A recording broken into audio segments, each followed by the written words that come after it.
네, 안녕하십니까. 오늘 말씀은 히브리서 10장 1절에서 39절 말씀을 읽겠습니다. 요절은 39절. 우리는 뒤로 물러가 멸망할 자가 아니요 오직 영혼을 구원함에 이르는 믿음을 가진 자니라. 이제 히브리서 5장에서 10장까지 예수님은 아론의 반차를 따르는 대제사장이 아니고 멜기세덱의 반차를 따르는 대제사장이시요 하늘 성소의 대제사장이 되심을 말씀하고 있습니다. 대제사장 예수님은 짐승의 피가 아니라 자기 자신의 완전한 피로 하나님께 희생 제물을 드리셨습니다. 10장은 이제 결론을 맺으면서 구약 제사는 온전한 제사가 아니다. 왜냐하면 온전한 제사는 한 번에 드리면 끝나는데 매번 드리지 않느냐. 그래서 구약의 제사는 죄의 진단이라고 할 수 있지만 이제 언약대로 이 땅에 오신 예수님이 그 몸을 친히 십자가에 들이심으로 단번에 온전한 치료가 있는 제사를 드리셨다는 것입니다. 그러면서 믿음의 길을 가는 성도가 반드시 기억하고 생각해야 될 경고와 격려의 말씀을 하고 있습니다. 율법은 장차 올 좋은 일의 그림자일 뿐이요 참 형상이 아니므로 해마다 늘 드리는 같은 제사는 나아오는 자들을 언제나 온전하게 할 수 없느니라. 그러지 아니하면 섬기는 자들이 단번에 정결하게 되어 다시 죄를 깨닫는 일이 없으리니 어찌 제사 드리는 일을 그치지 아니하였으리요. 3. 그러나 이 제사들에게는 해마다 죄를 기억하게 하는 것이 있나니 4. 이는 황소와 염소의 피가 능히 죄를 없이 하지 못함이라. 그런데 이렇게 진단만 하고 죄를 깨닫게만 하는 게 구약 제사인데 이는 장차 올 참 형상의 실체가 아닌 그림자이기 때문에 그렇다는 것입니다. 그림자는 형태와 모양을 갖추어 보이기는 하지만 실체는 아닙니다. 구약의 모든 제사는 그림자와 같이 속죄의 길의 형태를 보여줄 뿐 온전하지 못했습니다. 백성들은 범죄할 때마다 반복적으로 속죄제를 드려야 했고 제사장은 대속죄일마다 백성들의 죄를 지고 가지고 지성소에 들어가야 했습니다. 그러므로 주께서 세상에 임하실 때 이르시되 하나님이 제사와 애물을 원하지 아니하시고 오직 나를 위하여 한 몸을 예비하셨도다. 히브리서 기자는 시편 40편 말씀을 인용해서 그런데 언약하신 대로 이 땅에 오신 예수님이 언약의 성취자로 오셨음을 증거하고 있습니다. 하나님께서는 율법의 한계 때문에 한 몸을 준비하셨는데 그 한 몸은 황소와는 달리 아무런 흠이 없고 점없고 티 없는 완전한 제물이 되셨습니다. 하나님이시면서 사람이신 예수 그리스도를 예비하셔서 그분을 제물로 드리게 하신 것입니다. 그런데 이 제물은 구약에 계속해서 이미 언급되었다는 것입니다. 6. 번제와 속죄제는 기뻐하지 아니하시나니 7. 이에 내가 말하기를 하나님이여 보시옵소서 두루마리 책에 나를 가리켜 기록된 것 같이 하나님의 뜻을 행하러 왔나이다 하셨느니라. 어떻게 보면 구약의 황소나 염소나 이런 양 제물들은 결국 누굴 바라보고 있는 것입니까?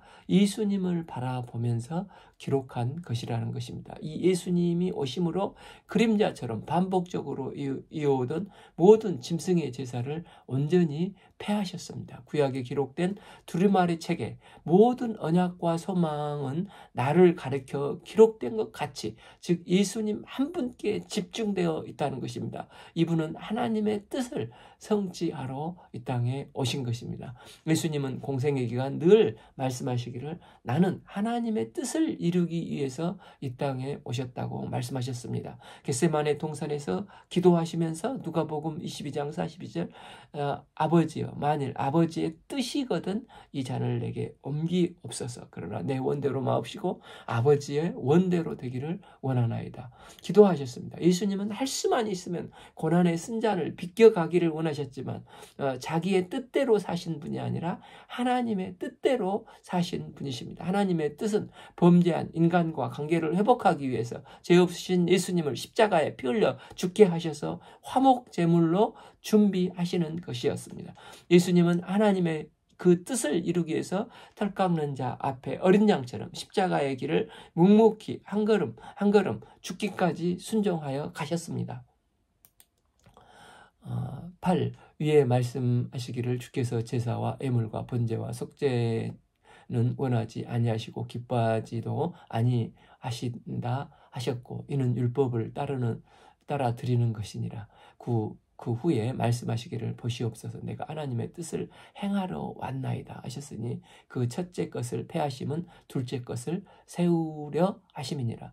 예수님께서 애언을 성취하심으로 첫째 것을 폐하시고 둘째 것을 세우게 하셨습니다. 첫째 것이 무엇입니까? 율법이 요구한 제사와 애물과 번제와 속죄제와 같이 동물의 피로 드렸던 임시 방편의 제사입니다. 그러나 그림자로 드려진 이 제사는 더 이상 필요가 없게 되었고 이는 둘째 것이 이루어졌기 때문이라는 것입니다. 하나님께서 참 형상의 한 몸이신 예수님의 십자가의 희생제물이 단번에 드려졌기 때문입니다. 10. 이 뜻을 따라 예수 그리스도의 몸을 단번에 들이심으로 말미암아 우리가 거룩함을 얻었노라. 이 언약의 완성자 되시는 예수님께서 한 몸을 단번에 들이심으로 제물이 되셨습니다. 예수님은 마지막 십자가상에서 최후의 숨을 거두시면서 요한복음 19장 30절 다 이루었다. 승리의 고백을 하시고 십자가에 돌아가셨습니다. 그 순간 하늘 성소에서 단번에 모든 죄가 도말되어 이제 이 십자가의 은혜를 믿음으로 말미암아 믿음으로 받아들이기만 하면 누구나 구속함을 얻어 영생을 선물로 받게 되며 거룩한 새 옷을 입게 되었습니다.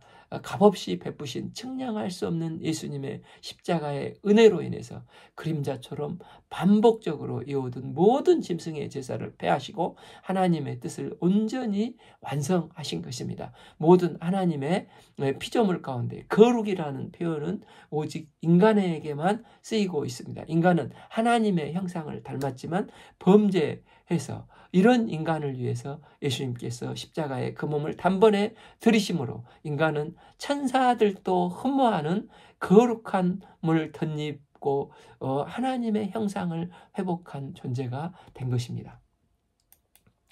이게 얼마나 감사한 일입니까? 10일 제사장마다 매일 서서 섬기며 자주 같은 제사를 드릴 때 이 제사는 언제나 죄를 없게 하지 못하였거든요. 그러나 새 언약으로 오신 예수 그리스도는 어떠하십니까? 12a 오직 그리스도는 죄를 위하여 한 영원한 제사를 드리시고 예수 그리스도는 한 번의 제사를 통해 영원한 제사를 드려 효력을 얻게 하셨습니다. 이는 마치 태양과도 비교할 수 있을 것입니다.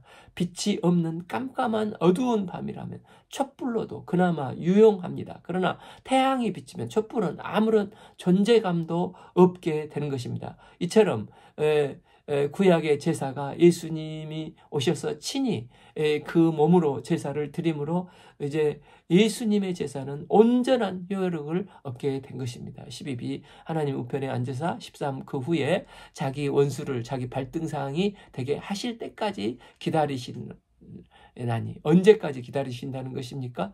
14 그가 거룩하게 된 자를 한 번의 제사로 영원히 온전하게 하셨느니라.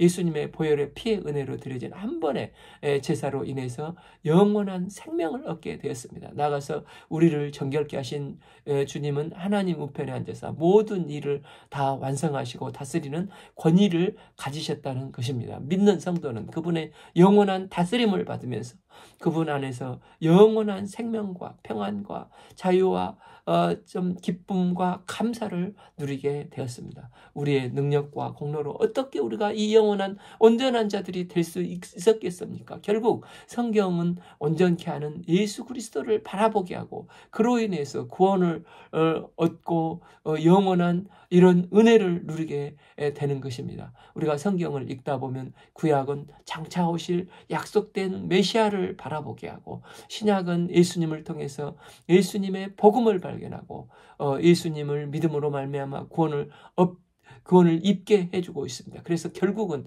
성경은 우리를 온전케 하는 책이 되는 것입니다. 디모데후서 3장 16절 모든 성경은 하나님의 감동으로 된 것으로 교훈과 책망과 바르게 함과 의로 교육하기에 유익하니라. 17 이는 하나님의 사랑을 온전하게 한다고 말씀하고 있습니다.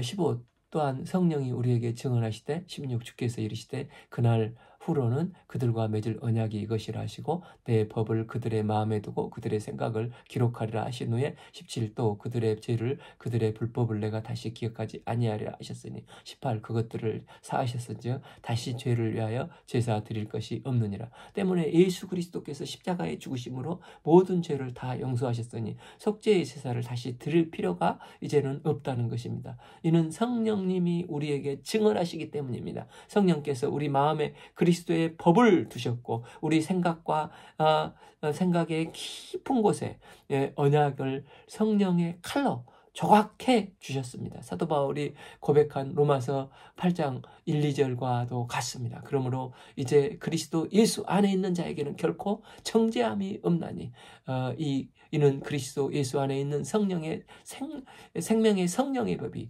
죄와 사망의 법에서 너를 해방하였습니다. 아멘. 우리를 지배하던 죄와 사망의 법은 떠났고 율법과 정죄는 효력이 사라져버렸습니다. 이제 우리는 주의 보혈의 은혜가 다스리는 성령의 법 아래 서 있는 삶을 살게 되었습니다.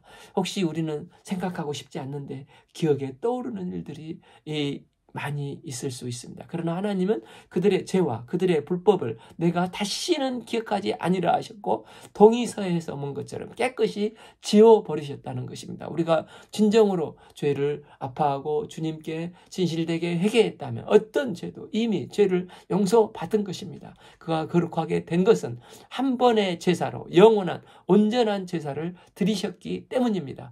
우리 주님은 한 번 제사로 영원한 속죄를 이루신 후에 하나님의 우편에 앉아 최후의 심판의 날까지 우리를 기다리시는 것입니다.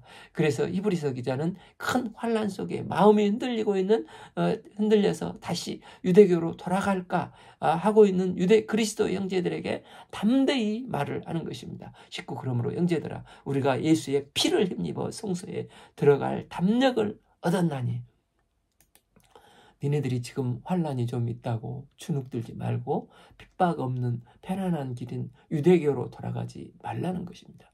왜냐하면 우리는 예수님의 피를 힘입어 지성소에 들어가 하나님의 보좌 앞에 나갈 담력을 얻은 자들이기 때문이라는 것입니다. 이제는 두려움 속에서 제사장만 1년에 한 번 들어가야 했던 그 지성소를 예수 그리스도께서 십자가로 열어주신 이 세기를 따라 언제든지 거룩하신 하나님을 담대히 만날 수 있고 새롭고 산 길이 되는 것입니다. 우리 주님은 하늘 성전을 다스리시는 큰 대제사장이 되십니다. 이 길은 어떻게 열립니까? 그 길은 우리를 위하여 휘장 가운데로 열어놓으신 새로운 산길이요. 살길이요 휘장은 곧 그의 육체니라. 예수님이 자신의 몸을 찢으심으로 열어놓으신 새로운 길입니다. 그래서 우리는 어떻게 해야 됩니까? 21 또 하나님이 집 다스리는 큰 제사장이 계심에 22 우리가 마음의 뿌림을 받아 악한 양심으로부터 벗어나고 몸은 맑은 물로 씻음을 받았으니 참 마음과 온전한 믿음으로 하나님께 나가자. 우리가 예수님으로 말미암아 깨끗하게 졌으니 이제부터는 깨끗한 참 마음과 온전한 믿음으로 하나님께 나가는 예배의 삶, 기도의 삶을 살아야 한다는 것입니다. 예수님은 사마리아 여인에게 예배자의 자세를 말씀하셨습니다. 요한복음 4장 24절 하나님은 영이시니 예배하는 자가 영과 진리로 예배할지니라. 자는 하나님을 사랑하는 진실된 마음과 대속의 은혜를 받아들여 온전한 마음으로 주님께 나가는 자입니다. 그러면서 이제 이 같은 예배자들이 공동체를 이룬 성도들의 자세가 어떠해야 하는가를 세 가지로 말씀하고 있습니다. 첫째, 23, 또 약속하신 이는 믿으시니 우리가 믿는 도리의 소망을 움직이지 말며 굳게 붙잡고, 즉 믿는 도리의 소망을 굳게 붙잡으라는 것입니다. 세상 유혹과 환난에 흔들리지 말고 우리가 믿는 바 영원한 하나님 나라를 향한 산 소망을 굳게 붙들라는 것입니다. 또한 둘째는 24, 서로 돌아보아 사랑과 선행을 격려하며입니다. 여기서 서로 돌아보아가 영어로 케어인데 헬라어로는 카레로 같이 아파하다, 같이 들어가다라는 뜻입니다. 그러니까 믿음의 공동체에서 같이 아파하고 같은 아픔 속에, 그 아픔 속에 들어가라는 것입니다. 우리는 저마다 신앙의 약점과 또 인격의 연약한 점들이 있습니다. 그래서 서로 주 안에서 돌봐주하고 격려하고 사랑과 선행을 이루어주며 위로해 주어야 하는 것입니다. 주님이 원하시는 고상한 삶을 사시도록 서로 도와주고 지지해주고 기다려주고 격려하라는 것입니다. 셋째, 25, 모이기를 패하는 어떤 사람들의 습관과 같이 하지 말고 오직 권하여 그날이 가까움을 볼수록 더욱 그리하자. 즉 주의 날이 가까울수록 더 열심을 내서 모이기를 힘쓰라는 것입니다.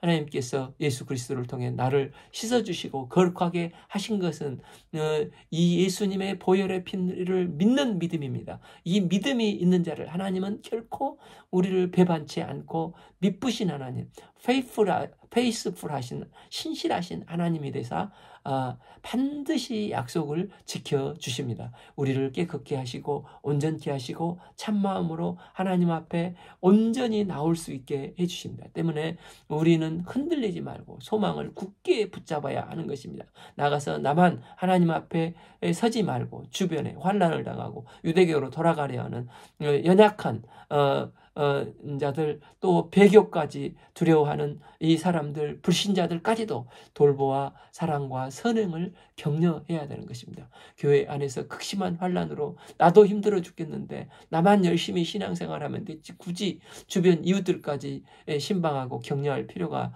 뭐 있나 생각할 수 있습니다. 그렇게 하지 말고 오직 권하여 예수님 재림하시는 그날까지 서로 격려하며 함께 모여 나아가기를 힘쓰라는 것입니다. 바로 이것이 우리 하나님이 원하시는 일이요, 교회 공동체는 바로 이 일을 실천하는 것입니다. 이것을 하나님이 기뻐하시고 복음을 제대로 믿고 나가는 자들이 힘써야 할 마땅한 자세라는 것입니다. 26, 이제 우리가 진리를 아는 지식을 받은 후 짐짓 죄를 범한 즉 다시 속죄하는 제사가 없고, 이제 26절부터는 적 그리스도에 대한 무서운 경고와 과거로 돌아가면 안 된다는 짧은 격려의 말씀을 하고 있습니다.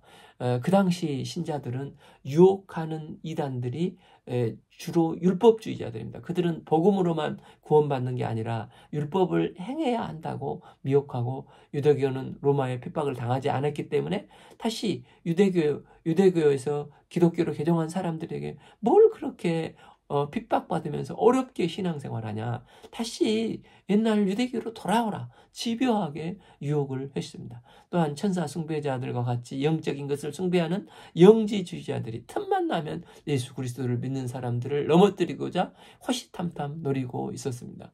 그래서 말하는 짐짓이라는 여기에 그 단어는 아주 의도적으로 지속적으로 하나님을 거역하며 하나님 앞에 반역을 해나가는 자라는 뜻입니다.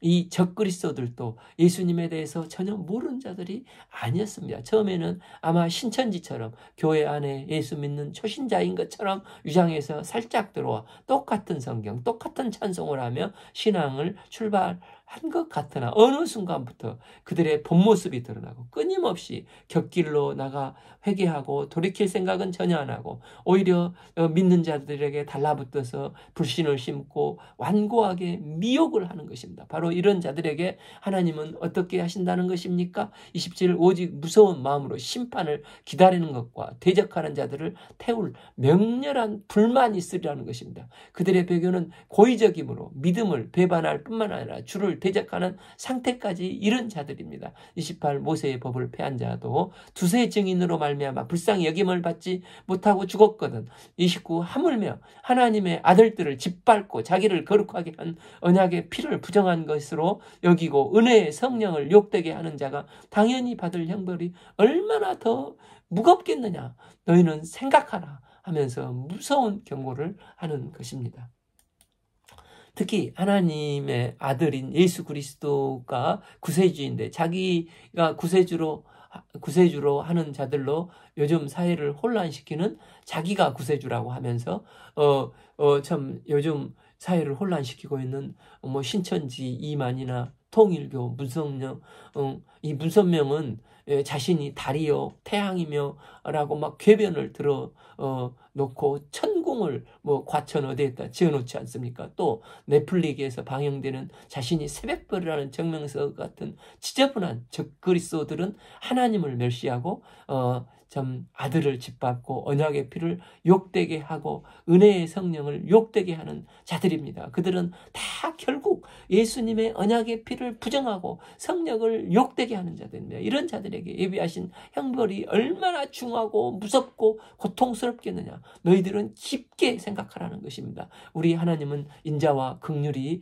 크셔서 용서하시고 또 오래 참으시는 분이십니다. 그러나 명심할 것은 하나님은 사랑의 하나님이십니다. 그러나 또한 공의의 하나님이십니다. 제가 목에까지 찰 때까지 기다리시고 돌아오기를 인내하시지만 그러나 끝끝내 회개치 않았을 때 진노하시고 무서운 공의의 심판을 하시는 분이시라는 것을 기억하고 생각해야 하는 것입니다. 참 원수 갚는 것이 내게 있으니 내가 갚으리라 하시고 또 다시 주께서 그 백성들을 심판하리라 말씀하신 것을 우리가 아노니 그래서 세상에서 가장 큰 죄일지라도 회개하면 용서받지만 그러나 예수 그리스도의 피를 별 볼 일 없는 것으로 여기는 자들은 하나님 앞에서 결코 용서받을 수 없는 무서운 심판을 받게 되는 것입니다. 그래서 30일 살아계신 하나님의 손에 빠져드는 것이 무서울진저 두려워하라는 것입니다. 살아계신 하나님은 모든 것을 불꽃 같은 눈으로 살펴보시기 때문에 하나님의 긍휼과 자비를 가볍게 여기지 말고 하나님에 대한 두려워하는 마음을 가지고 두렵고 떨림으로 살아야 하는 것입니다. 우리가 하나님을 경외함으로 말과 행실을 삼가 조심하는 겸손한 믿음을 붙드는 그리스도인들이 될 수 있기를 기도합니다. 이제 32절부터 히브리서의 배경이 나옵니다. 32 전날에 너희가 빛을 받은 후에 고난의 큰 싸움을 견디어낸 것을 생각하라.